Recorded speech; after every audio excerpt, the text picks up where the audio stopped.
Suis-je victime d'une cabale ethnico-médiatique ou d'un complot politique, se questionne Dr Ousmane Kaba ce 12 avril 2022. Problème d'échec du comité d'audit de 2010 sur lequel il s'explique.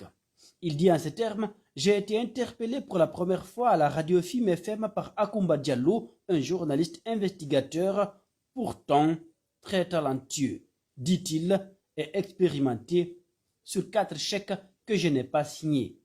Vous avez bien lu, m'interpeller à la radio sur des chèques que je n'ai même pas signés, du jamais vu.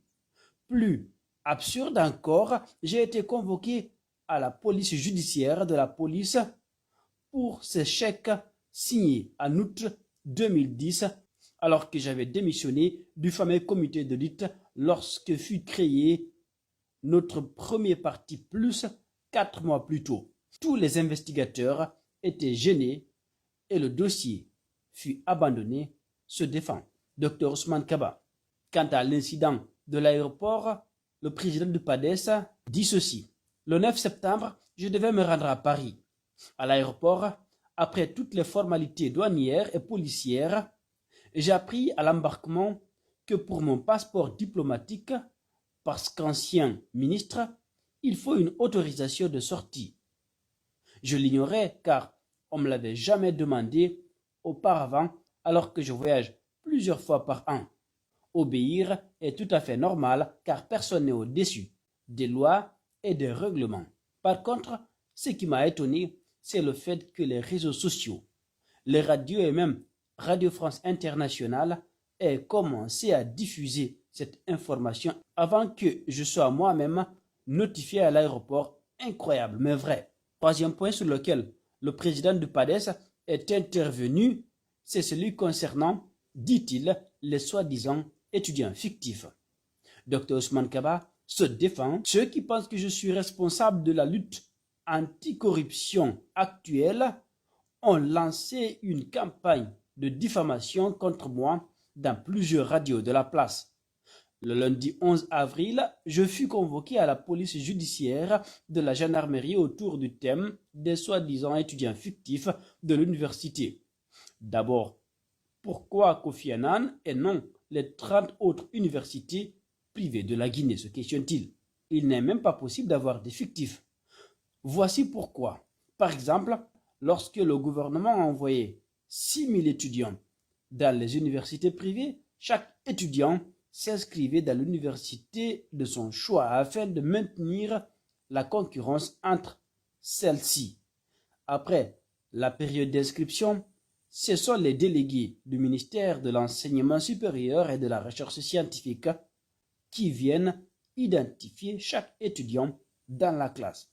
À l'issue de ce processus, ils font des contrats sur le nombre et le montant qu'ils proposent à la signature des universités. Il faut noter que durant les 11 années du système de bourse, c'est-à-dire de 2006 à 2017, Kofi Annan a reçu en moyenne 1260 étudiants par an. 5 ans après l'arrêt du système des étudiants boursiers, Kofi Annan se porte mieux puisque nous avons inscrit cette année 2021-2022 2267 étudiants en première année. Pour une université de qualité, il n'y a pas de différence car soit l'État paye la bourse ou alors le parent paye. Après les explications et le document, les enquêteurs ont bien compris, indique Dr Ousmane Kaba. Par contre, ce qui est étonnant, c'est l'acharnement médiatique encore une fois. Ce que l'on ne sait pas suffisamment, c'est que je n'ai rien géré en Guinée depuis mon bref passage au gouvernement de Sidia, 1996-1997. Je suis retourné à l'école privée créée avant mon entrée au gouvernement. Depuis 25 ans donc, je n'ai participé ni au gouvernement des présidents Dadis et Konaté, ni au gouvernement successif du président Alpha Condé. J'ai refusé le poste de ministre des Finances en 2018.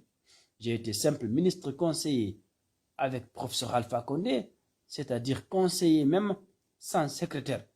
Je cherchais des financements, notamment avec la Chine et m'effaçait dès qu'il avait l'accord de principe.